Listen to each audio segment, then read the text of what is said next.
We have only one apology, and that's from His Worship. Somebody like to move that that's accepted? Councillor Abbott, Councillor Soper. Open for discussion. There is none. I'll put the vote. All in favour? Aye. Against?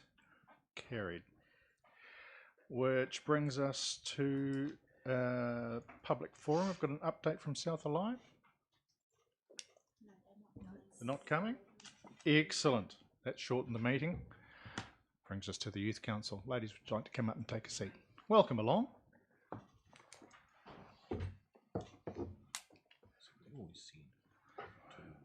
If you'd like to introduce yourself to councillors and take us through your report and share with us your video. Well, hello, I'm Katiana Simpson and I'm from the Youth Council. Hi, I'm Libby and I'm from the Youth Council. So to begin with, we're one of our youth councillors who went to Activate, which is a weekend camp with other youth council members from all around New Zealand, and it's in Christchurch, and it focuses on youth development and governance training. We also had Michael Morris attend a youth council meeting, and he spoke to us about representation review and voting systems such as first past the post and STV. It was really interesting for us as like people who are going into learning how to vote and things like that, and hear the different viewpoints and the possibility of a Māori ward.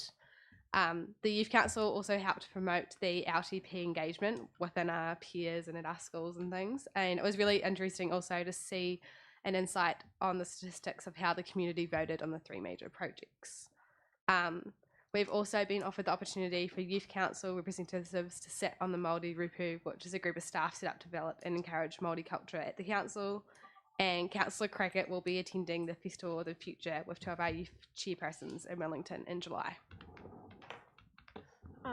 Also, at the moment, one of our subcommittees, the Leadership Committee, is working on organising a event with the United Nations Youth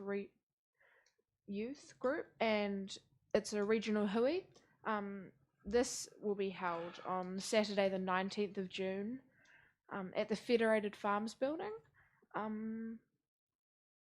This event is following the Youth Declaration event that was held in Wellington recently, and young people from all over Southland and from years 9 to 13, and high schools have been informed about this, will be available to come to this event and learn about leadership and national problems, that they will be given an opportunity to help create a solution.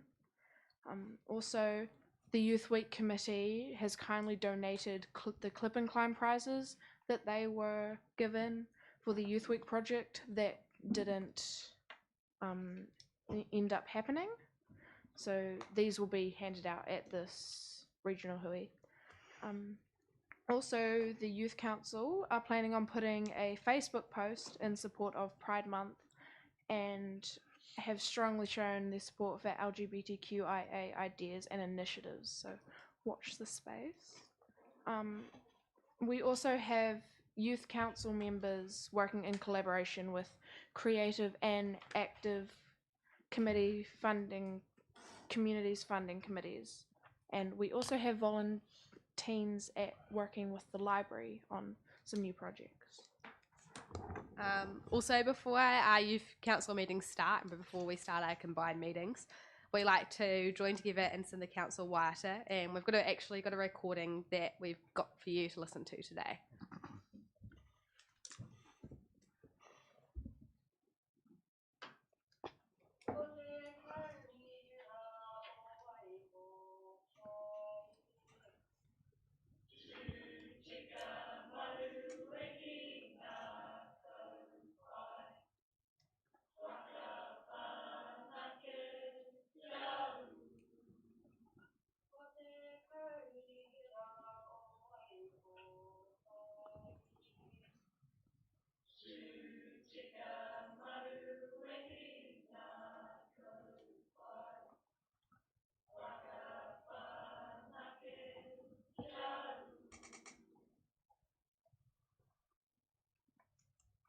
Thank you. That's all from us. Thank you. Councillors, Any questions? Councillor Soper. Thank you. If one of us was interested in dropping into the United Nations training, would that be okay? And if that is okay, what time does it start? Yeah, that would be really cool. It starts at 9 a.m. and ends at 3 p.m. on Saturday the 19th Great, of June. thank you. Thank you. Any other questions? Getting off lightly. Well done. Councillors, I'll move that the report is received. Is there a second to Councillor Lewis? I'll put that. All in favour? Aye. Against? Carried. Thank you for exiting school early to be here, sacrificing your education in such a way. Thanks very much. We appreciate your work with us.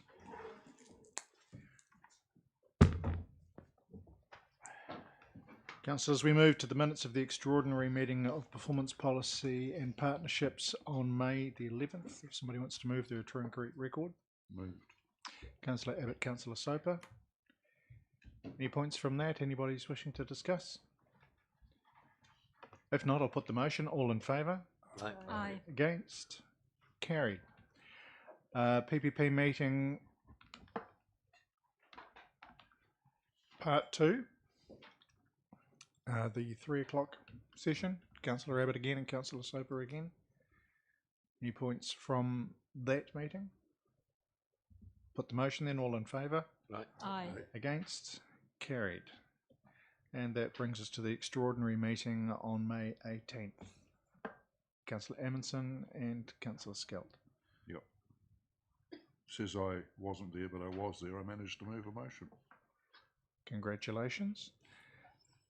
If we can amend the minutes to record Councillor Abbott's movement.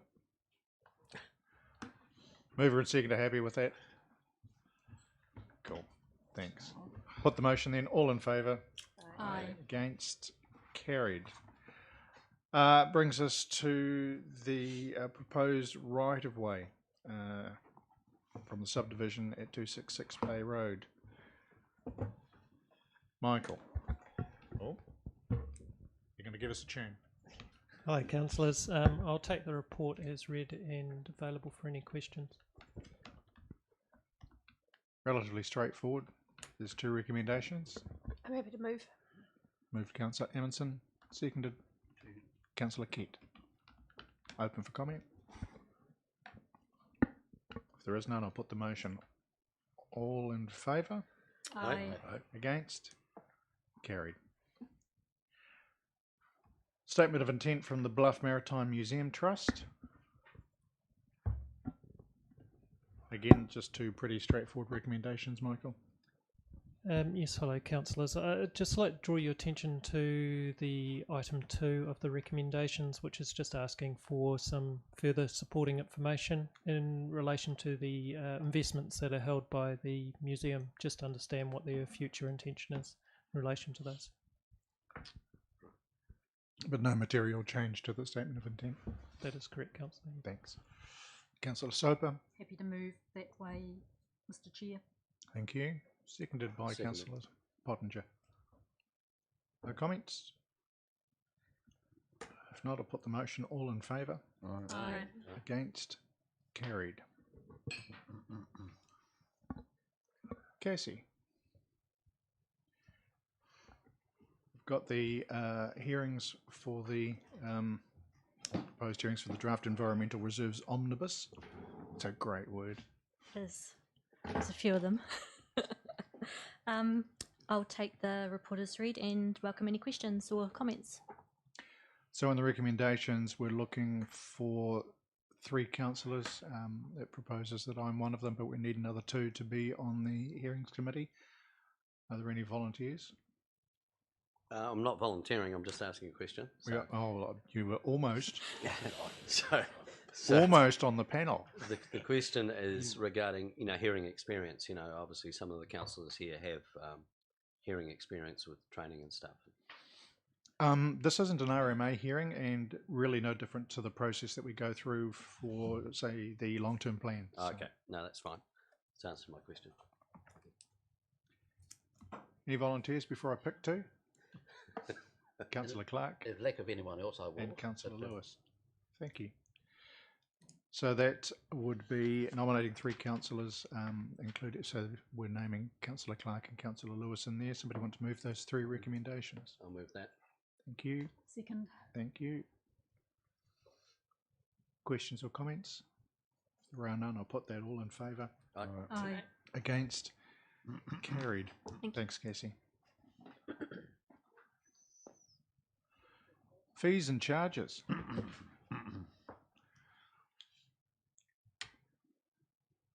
Welcome up, Rhiannon. Michael's on standby. Thank you, Chair. Kia ora, councillors. I'll just take the report as read.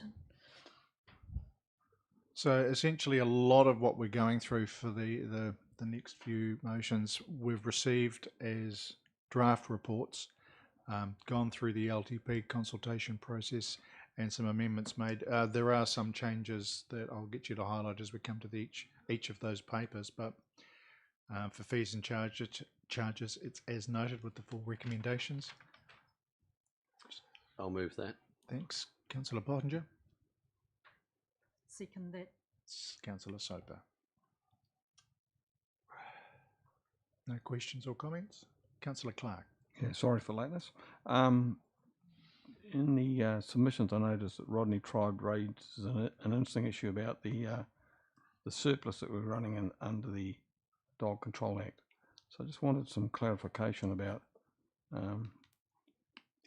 whether that's an ongoing thing and whether we potentially are charging too much. I know there's a comparison with other councils. And secondly, if we do run any surpluses out of this portion of our revenue, whether we can use it for other functions as opposed to it being just ring fenced for the animal control area.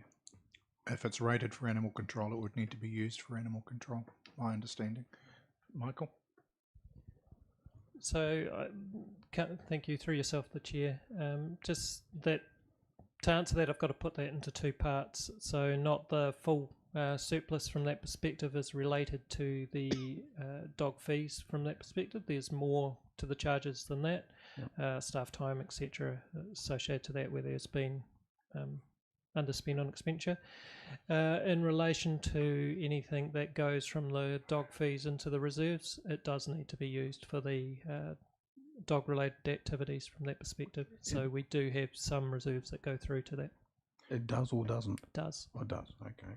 Can I ask then, following on from that, is it an option for us to use any of that surplus for education of responsibilities for dog owners and animal control?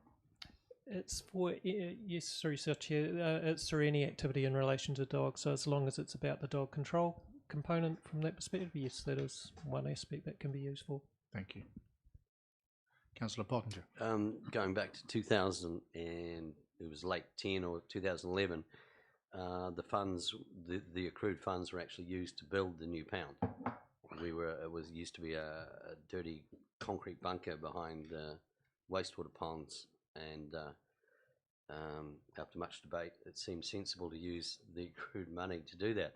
But moving forward, is the current infrastructure, are we putting aside money through different infrastructure funds for the building, or is this money, because I know it was used then for infrastructure, do we fund it, repairs and maintenance on the building separately, or how do we do that?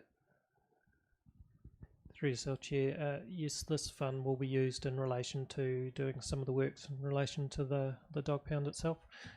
So there are some within that long-term plan that were in relation to the dog pound area, and right. Yes, those funds will be utilised. Right, so they may not be used now, but they will be used. So the other thing is asking about, Michael, this is not a question for you, is the capacity of the dog pound.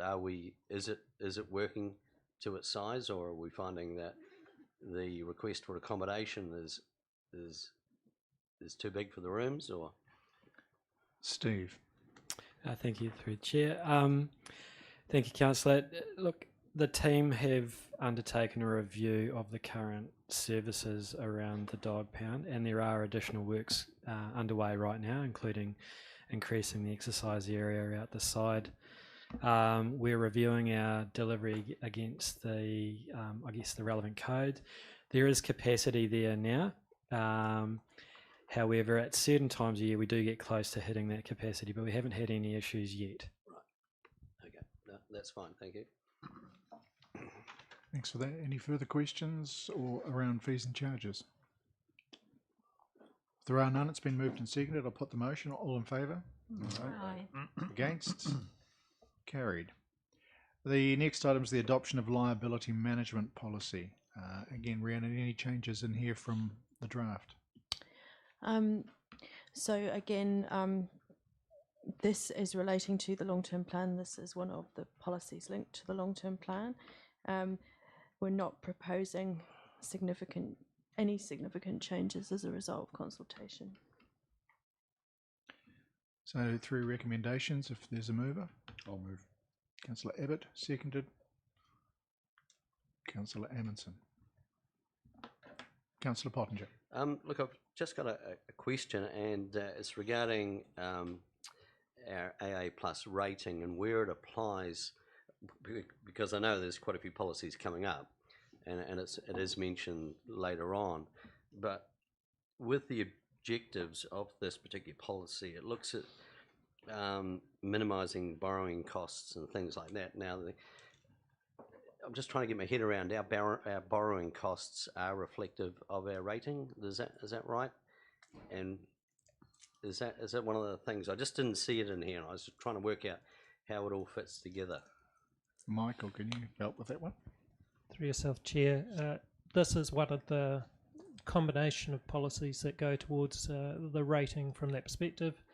You have the investment policy as well as your revenue and financing, financial strategy and rating policy as well, that all combine in relation to that rating. They look at the whole lot and the financial prudence of council at the time. So it's a combination from that perspective. Yep. It's just one of many. Okay, so my next question is then really how much is in our control to keep this, and how much is out of our control, just the way things happen? For yourself, Chair, a little difficult to say. Quite a lot is within the control of council and the policy settings and how we manage our finances ongoing. It's quite clear at the moment from a prudence point of view, we're getting the AA plus rating. We got it this time. There's no reason to see we're not on, from my perspective, on negative watch. So all things being held, with the policy staying pretty much the same and our financials the same, should stay pretty stable. But having said that, there are external aspects that do come into it that are outside council's control that we cannot play part in. That's worldwide or even a national. No, thanks for that. That shows that all those policies combine to do that. Thanks for that. Thanks for the question. So it's moved Councillor Abbott, seconded Councillor Amundsen. If there are no further questions, I'll put the motion. All in favour? Aye. Against? Carried. Second spoke on that wheel is the adoption of investment policy, and again, this is pretty much what we'd gone out to consult with through the LTP process. Mover and seconder needed, Councillor Soper and Councillor Lewis. Any questions? Councillor Clark. Yeah, thank you. On page 136 of our books, it talks about the feedback we got from submissions and also some officers' advice. And I was interested in about the 4th or 5th paragraph down that said, rather than council investing directly in commercial activities, the role of ICHL, which is Holdco, is to be considered. And that raises the issue that I've raised before about why we have commercial activities like the Arua Farm and the Don Street property sitting within council's books when ideally they should be over under Holdco, where we have basically an Invercargill City Properties Company, which basically has no properties within it. And so I guess there's the wider question that I actually agree with the submissions that have been made a little bit further up around the investment and the sale of investments. And that's reflected again in the on page 139. The first bullet point on that, when it talks about objectives, to me is too vague in its wording. It leaves the door open that we could continue to invest in properties like the River Farm and like Don Street, and keep them away from our holding company, which is where the investment property should be. The negativity of holding them internally is I struggle to get a straight answer on how those properties are going, especially the Don Street one, where if they were sitting in a holdco in the property company, it would be very transparent through 6 monthly and annual reporting about how those investments were going and tracking. So there's quite a wide issue for me around where we hold our investments and why we hold them internally. Thanks for the comment. Wasn't a question, was it, Councillor? Well, I guess I was just reinforcing that for me the wording of that investment policy on page 139 is too vague in the first bullet point. Thank you. Noted. Councillor Lewis. Yeah, the property company under Holco, I don't think has any directors in it anyway. It's sort of like a shell company, isn't it, at this stage? I may be in error there. Mrs. Hadley. Mr. Chair, Councillor Lewis is correct that that was the case at one stage, but it does indeed have directors again at this point in time. Thank you, Chair. No further questions or comments? Okay, it's been moved and seconded. I'll put the motion. All in favour? Aye. Against? Carried and noted. Councillor Clark, you like your vote recorded? Thank you. Thank you. The adoption of significance and engagement policy. I'll move that way, Mr. Chair. Thanks, Councillor Soper. Seconded, Councillor Amundsen. Any points you want to highlight, Rhiannon? Only to note that this policy is a really important policy for council in terms that it directs how we will consult and engage, and we've worked closely with Mana Whenua on the section that relates to engagement with Māori. Thank you for that. If there are no further comments, I'll put the motion. All in favour? Aye. Against? Carried. Confirmation of the revenue and finance policy. Any changes that need to be noted in here, Rhiannon? Not to this one, no. Thank you. And in there, note the appendices. Somebody like to move the three recommendations? Councillor Scout, Councillor Pottinger. Questions or comments? Councillor Clark. On page 175, I see Jeanette Pickford raised the issue, which has been raised before with us, about the living wage, and I just wondered where council's at with the living wage. Are we heading towards adopting that, or is it still something that we are not going to be bound by? Operational matter, really, I think, but morally. Claire, do you want to respond? Mr. Chair, I think the response to the submitter was given in the material that came back to council at the time that you were looking at deliberations. Where are we? Sorry, late in May. And the explanation was given there that we have adopted a point between the national minimum wage and the living wage, a mechanism we've called the ICC fair wage. Really going for it today. Good thing it was at that end of the cup. Thank you. Any further questions? If there are none, I'll put the motion. All in favour? Aye. Against? Carried. Confirmation of rating policy. Again, looking for a mover and a seconder. I'll move that way. And Mr. Chair. Councillor Scout, thank you. Rhiannon. Again, so this is one of the financial policies that aligns with the revenue and finance policy.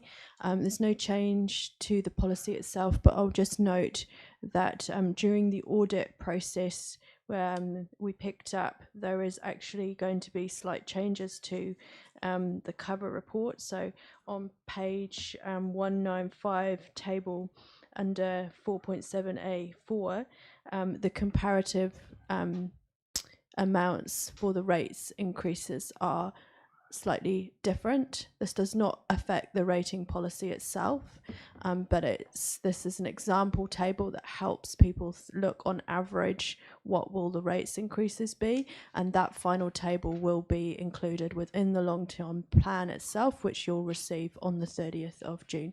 So no change to the rating policy, but just to note that that table there will be updated. Thanks, Rhiannon. It's been moved and seconded. Are there any further questions? If not, I'll put the motion. All in favour? Aye. Against? Carried. The adoption of the remission and postponements of rates on Māori freehold land. I'll move that way, Mr. Chair. Thank you. Seconder?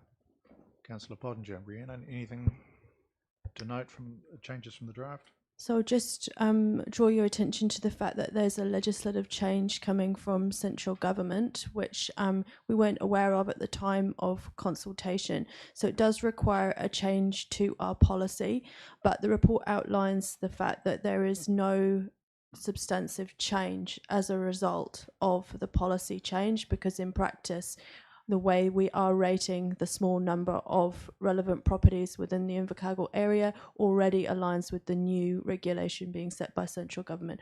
So this report just outlines all of that detail and includes the new policy for adoption. No further consultations recommended. Thank you. It's been moved and seconded. Put the motion. All in favour? Aye. Against? Carried. Thank you for that. Draft development contributions policy. I'll move that one. Seconded. Second that. Councillor Soper. Thank you, Rhiannon. A short policy, this one, but again, one of the financial policies and consultation has been completed. Thank you. If there are no questions or comments, I'll put the motion. All in favour? Aye. Against? Carried. Brings us to the confirmation of the financial strategy and infrastructure strategy. Rhiannon? So for this report, I'll just note the updates that you received to board books over the on Friday as a result of feedback from the auditors. They are very small changes, but I'll just alert you to that. So it relates to the assumptions. So the assumptions are listed separately in recommendation 5, but they are also included in the infrastructure strategy, which is why both of those documents were updated. So the auditors picked up an error that we had not updated completely the assumption around the delivery of the capital works program. So that is now been corrected. And then I received one further one today, which we will make, but you've not yet received. So that's just to note that, again, in the assumptions, this is relating to the assumption around Three Waters reform. They've requested the change of one word from will to may in terms of this will happen or this may happen. So the assumption will now read that Three Waters reform means that the service of water may be provided by another provider. So that's just a small wording change within the assumptions document. Thank you. Noting that change, there are 5 recommendations. Councillor Soper is moving, and seconded by Councillor Pottinger. Councillor Soper. Just before. Do you want to pull that mic in, Leslie? Just before the vote, I notice on page 229 that there's another instance where it is possible we might want to change will to may. That's under the major demographic shocks, the first bullet point. And I'm suggesting that because all the current reporting is that that is much more likely to be a may than a will.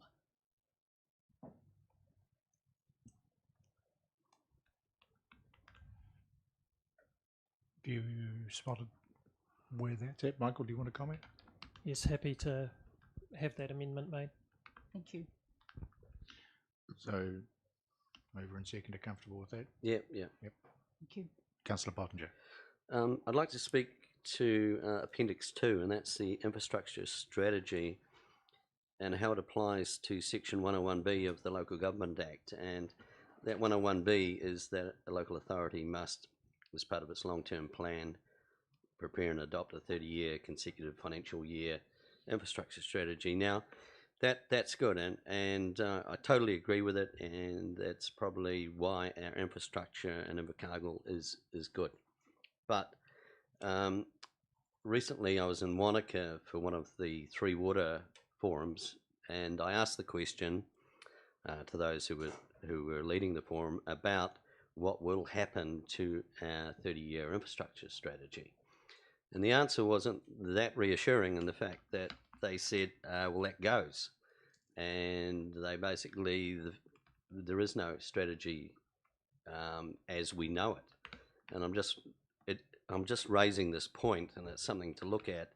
Maybe they will incorporate that in the new entities that they have to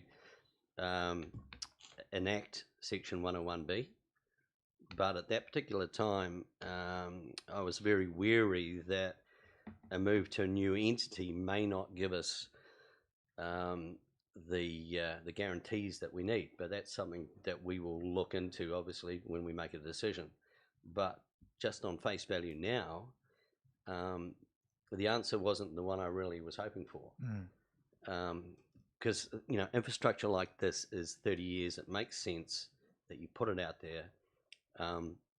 Rather than moving to a reactionary regime. And that's not what we want. So your point is that we put in a 30-year infrastructure plan that they don't feel obliged to follow if there's a change of ownership? That's right. We don't know where that sits. Will we still have a 30-year plan that identifies where our old pipes are, where everything is, and that keeps us going as it has for the last 30 years, the 30 years before that? So, yeah, I just thought I'd raise that point. It's one of those things for the infrastructure strategy we have now, but we can talk about it when we discuss Three Waters. Thanks, Councillor. Thanks for drawing our attention to that. Any other questions or comments? Councillor Clark. Yeah, in relation to the sale of Don Street, which is one of the recommendations here, I don't support that. And so I'd like some clarification on the information that's on the last paragraph of page 220, where it refers to the property having a value of 14.5 million, and it says that we make a net surplus of 600,000 a year.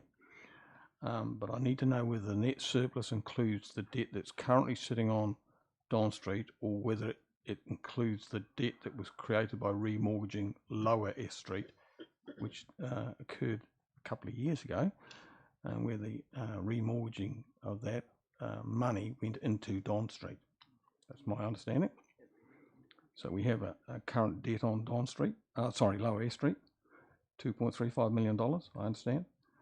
And that money was used into Don Street. So I want to make sure that the figures that are in front of us today, when it says that we can continue to service, includes the debt on the Lower S Street properties as well. So that's the first point. And the second point is 14.5 million if we sold that building, even though we still service the debt overall in our borrowings or debt levels, does free up an awful lot of money that could be used elsewhere in the LTP. Michael, do you want to handle part one? Or part two as well, if you wish? Thank you. Through yourself, the Chair, I can probably handle all of the parts. Look, from an investment point of view in relation to Don Street, given the interest rates are so low at the moment, it's probably the blessing that gives it to that balance where it is now in a net positive point of view from perspective of revenue over current costs. So it makes sense from that point of view that it stays on as an investment until such time as that becomes the opposite way around, and that could be a change of a couple of points in relation to your interest rates from that perspective. But at this point, if you were to remove it from your financial planning from that perspective, it would have a negative impact in relation to that and put a higher burden back onto the rates. So at the moment it's positively contributing in relation to, yes, the full net debt. From the other side, if you took it out, it would have a negative impact in relation to that. That's not to say that would change, with the movement of interest rates. That would most certainly have an impact on that decision as time goes by. So just let me clarify that, because I'm not clear I got the answer I was looking for. I understand that all up the amount of funding we put into Don Street runs somewhere north of $18 million.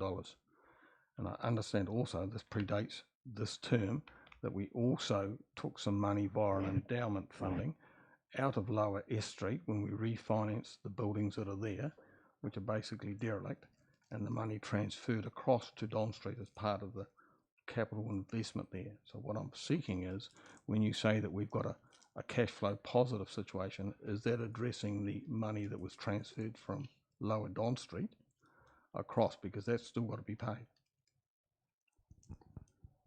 Yourself, Chair. I can come back to Council in relation to the impact of that.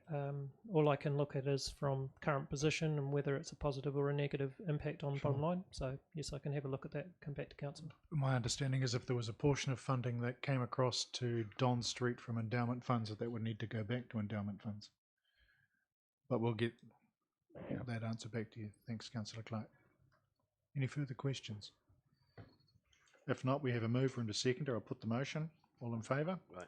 Aye. Against? Noting Councillor Clark's vote against. Thank you. Submission to the Environment Southland long-term plan. Rhiannon.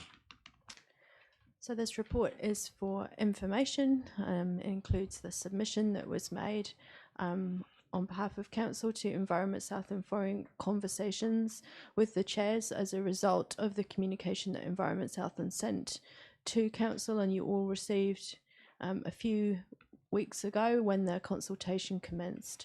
So it outlines a number of issues for their consideration. Thanks, Rhiannon. Councillors, two recommendations need a mover and a seconder, Councillor Soper and Councillor Abbott. It's there for comment. Councillor Pottinger. Look, the one that stands out to me is the notified resource consent, initial deposits and hearing fee. Now, I actually had to sort of put on two sets of glasses to see it was correct, and it is. So is this is this justifiable in their reasoning for this to recover costs? Because these fees, I think, should reflect cost recovery. But is there justification? Clea, do you want to? Mr. Chair, it'd be my understanding that yes, it would be around cost recovery, and firstly, and secondly, that experience shows that a lot of the costs are higher than the initial deposit paid, which comes at quite some surprise to the applicant. So, in effect, ES are striving to be more transparent about the likely final cost, and they will return that. Notice the use of the word deposit. But on your behalf, I'd be happy to clarify that with them. Right. So Claire is going along and speaking to our submission. I see that. Yeah. Thank you. Thank you. Councillor Soper. Thanks, Mr. Chair. I had also noted that particular one and was very happy that we had included it in our submission, because I think we would all like to have that one clarified, re-looked at. It does seem, on the face of it, our wording is quite apt. It does seem hard to justify. There may be an answer. We'll see how the submission goes. Do we have some notified consents coming up? I just wondered. The answer to that is we usually do. Okay, it's been moved and seconded. I'll put the motion. All in favour? Aye. Against? Carried. Thanks for that. That brings us to the activity report. And again, some really pleasing figures in there.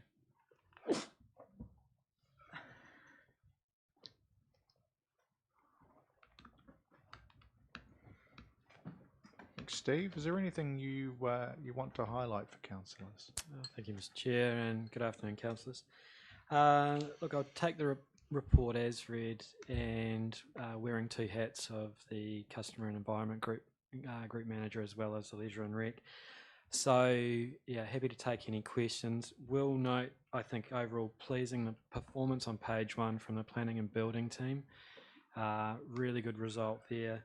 We've also seen the impact on the vaccination clinic and the numbers in the Civic Theatre, and we've made a note, though, that this isn't a long-term solution. We should see that number might pop back down once the clinic is finished. But also, pleasingly, the numbers in Hawakatuia are starting to respond now to us putting more exhibitions and events on, and we are starting to see greater community engagement. How long is the COVID clinic expected to continue in the Victoria Rooms? It was approximately 12 months, commencing last month. So I think this time next year, based on current rollout, again, the Ministry of Health will ultimately determine when that finishes. Thank you.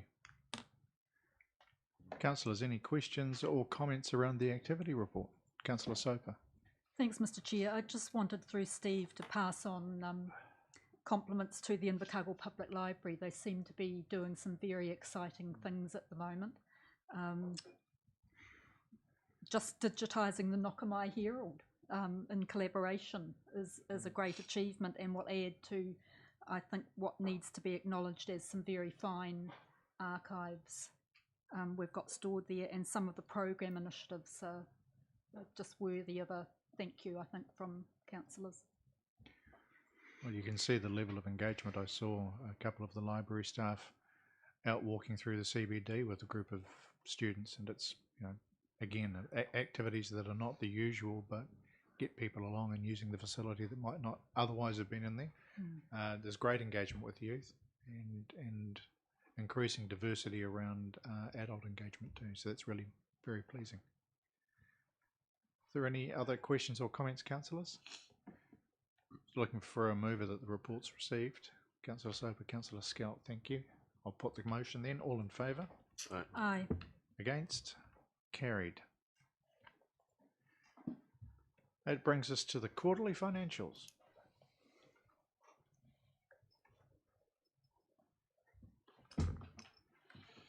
Welcome along, Patricia and Jamie.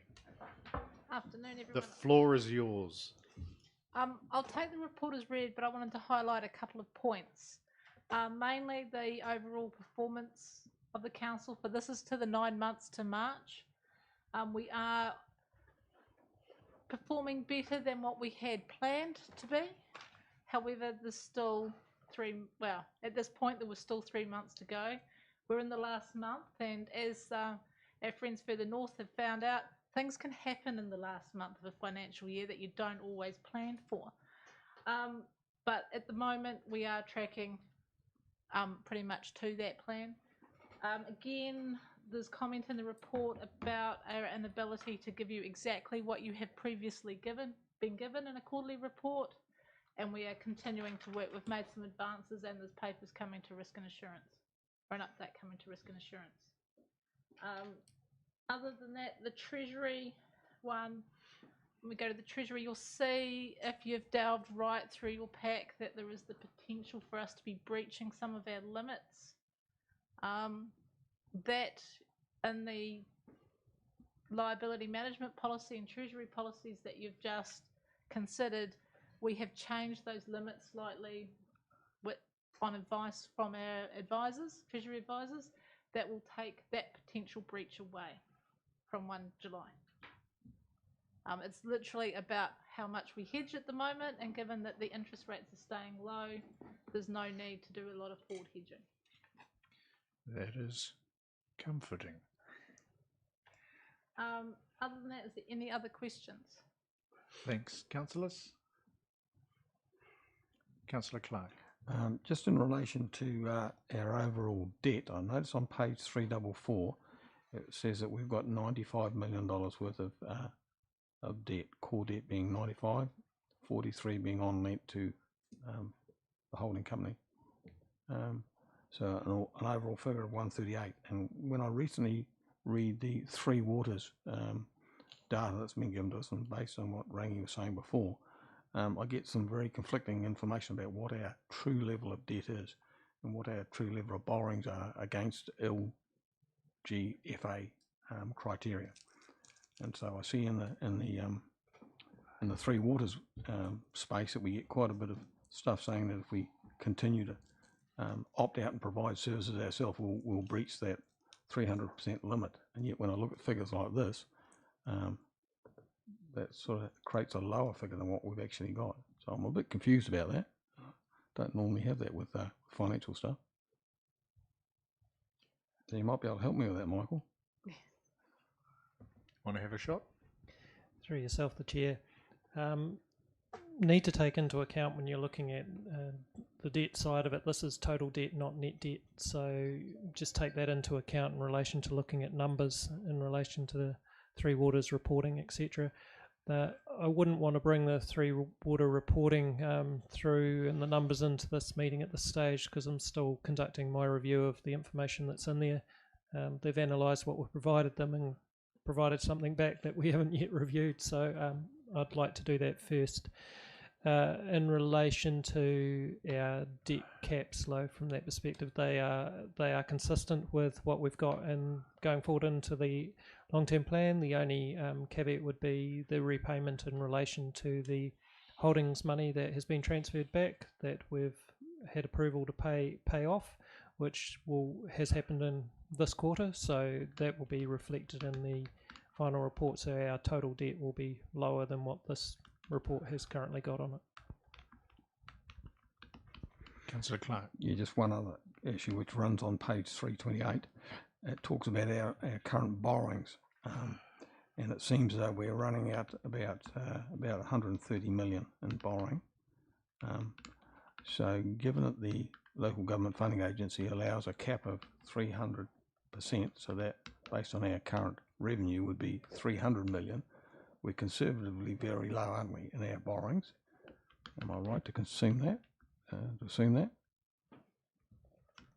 To yourself, Chair, yes, that is correct. Council set it at 150%, which is quite considerably lower than the available debt. And just one final clarification, just around the issue of the holding co. At the moment, do we factor in the holding co when we're looking at borrowing? And if the answer is yes to that, is there some potential that at some later stage, in the not too distant future, we will not have to take that into account, that they will stand alone? Through yourself, Chair, the holding company is only taken into account at the moment due to the loan and investment that occur in relation to the forward borrowing that we have. The repayment that we've just made will take that out of the picture. So from perspective going forward, the holding company is taken into account from a council perspective when setting the 150% threshold, being very prudent in relation to having the uncalled capital. From an LGFA, they do not take that into account in relation to their debt caps, so we're able to borrow it from their perspective at a higher level. Yep, thank you. Thanks for the question. Are there any further questions or comments? Did I get a mover? My apologies. Move Councillor Clark, seconded Councillor Soper. The three recommendations, I'll put those. All in favour? Aye. Against? Carried. Thank you for that. Last item in public is the report from Claire around the LGNZ AGM. There's a recommendation, or two recommendations there. It's a mover. Councillor Kett, seconder. Councillor Lewis. It's open for comment or question. Councillor Bottinger. Look, just a timing thing. When do these remits normally come to us to have a bit of a yarn about? Funny you should ask that. The CE and I were having that very discussion just beforehand. Mr. Chair, I would say in the next couple of weeks. Right, so that comes through here again. Yes, so at the moment I thought we could probably end up dealing with the remits to get direction at our extraordinary meeting. Is it an extraordinary meeting? On June 30th. Cool. Which is, adopting the LTP. Yeah. It's relatively straightforward. It gives 2 weeks, yeah. Yep. Councillor Clark. And so as a lead on to that, it's probably good that we have yourself and Councillor Crackett nominated for this, because it's not just a matter of remits, because sometimes remits can be amended on the floor, can't they? Yes. So it's a matter of keeping up with the debates as they go along. Correct. Thank you. It's been moved and seconded. Put the motion. All in favour? Aye. Aye. Against? Carried. Councillors, thank you. That brings us to the end of the public part of the meeting. I'll move that we go into public excluded for the reasons as outlined in the agenda, and the public, with the exception of Mr. Grant and Mr. McKenzie, remain as external appointees. Mr. Hardy? And Mr. Hardy. Mr. Hardy as well. Thank you. You could. We trust you implicitly. So as I've